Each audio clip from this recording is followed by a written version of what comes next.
like a light coming out of my soul. Well, and I had a little piece of you, and my heart just wants to go. Ba ba ba ba ba da da da da. When I come home, when I come home, and ba ba ba ba ba da da da da. When I get home, when I get home, and when I'm having just a shitty old day, I put my life on hold, just press play, and then nothing matters about my life in that particular moment, that particular time. I just let the music flow up to my fingers like a light coming out of my soul. Well, and I had a little piece of you, and my heart just wants to go. Ba ba ba ba ba da da da da. When I come home, when I come home, and ba ba ba ba ba da da da da. When I get home, when I get home, and well, I don't care what you might say, gonna do it in my own way. I said, well, I don't care what you might think, gonna be doing my own thing, yeah.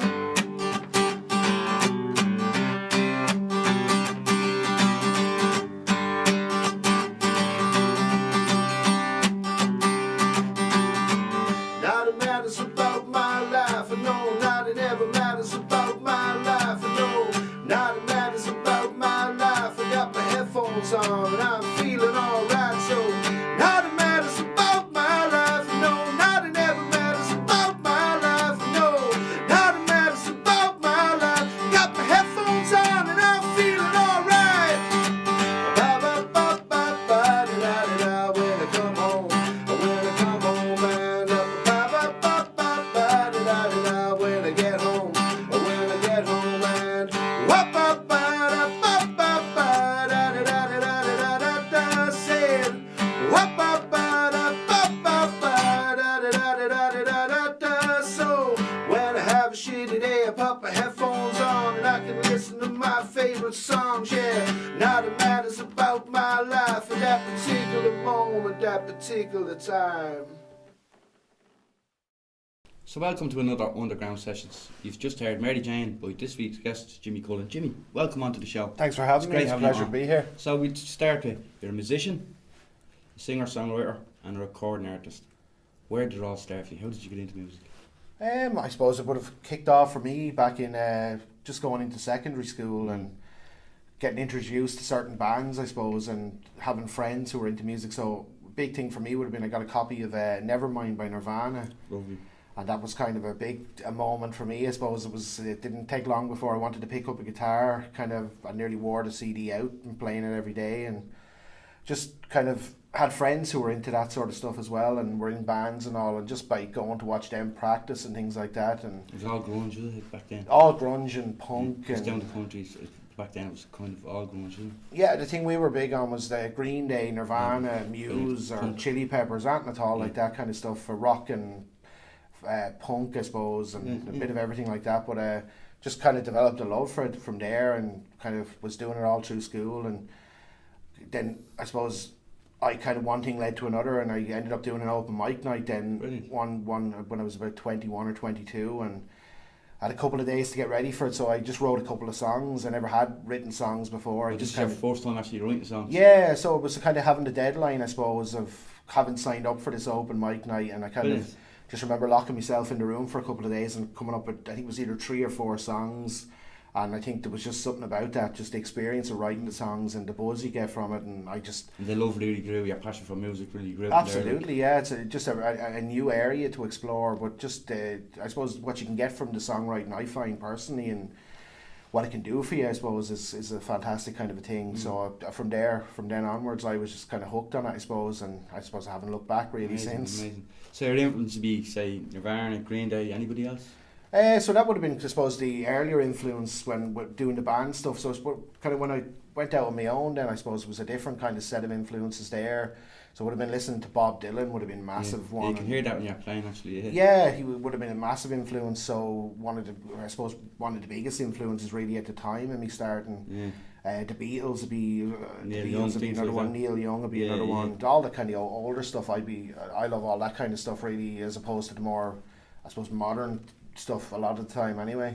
And you know, would you prefer, like, to say, playing in a band and being solo? What's the difference? Do you prefer being on your own or being in a band? Is there a difference? Yeah, I've had a couple of experiences through the years with both, I suppose. Different types of bands, and then just doing my own thing kind of as well all along. And I just think, for me personally, I love the freedom of being on my own and just sort of, I suppose, being able to improvise a set list if you need to, or just throw in a song that you've been messing with at home.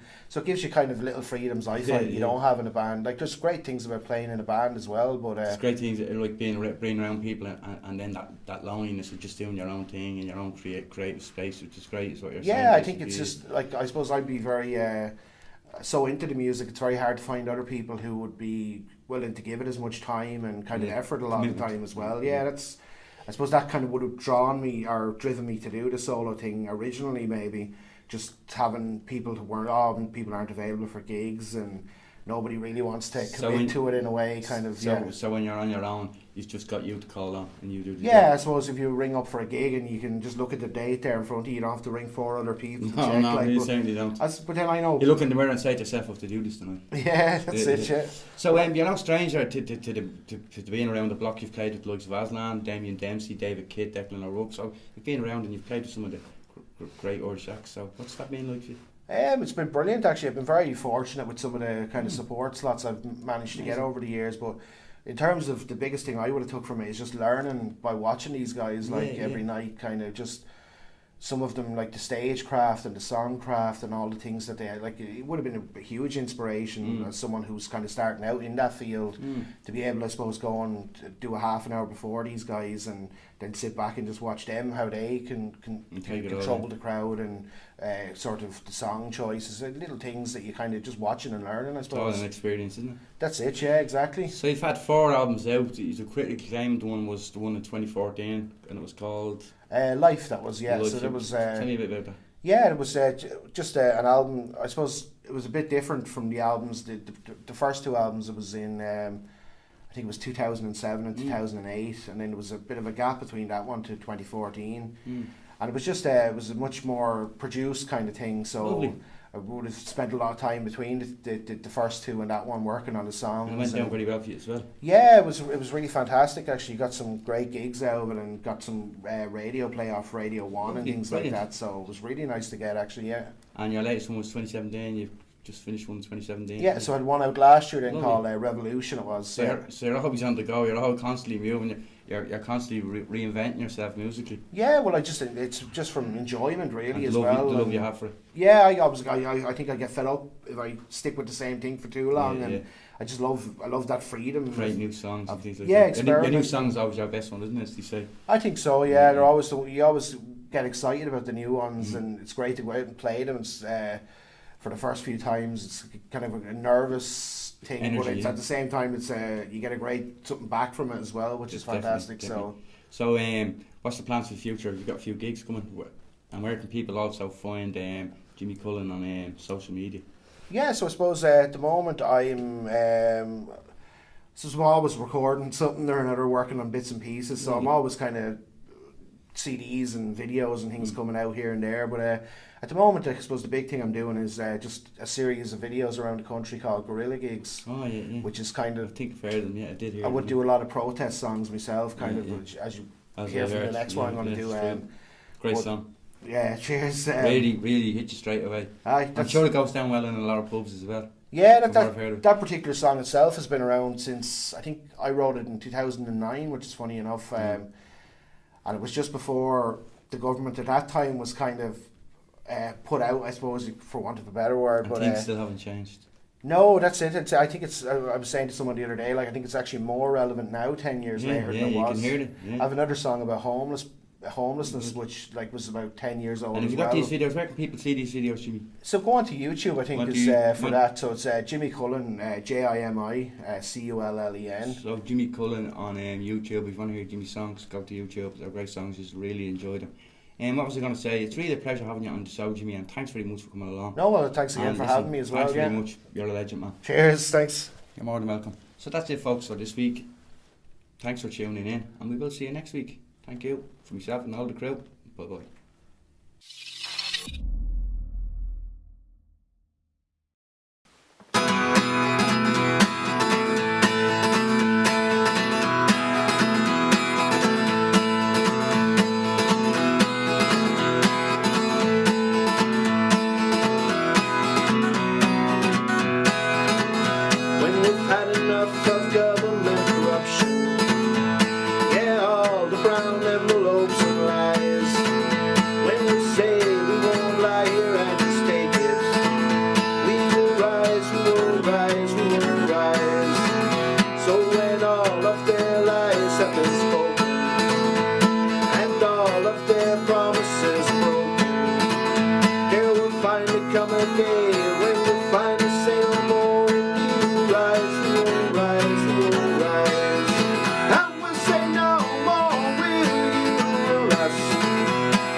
you ever let you treat me that way?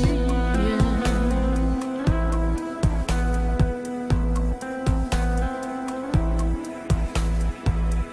It's the constant lie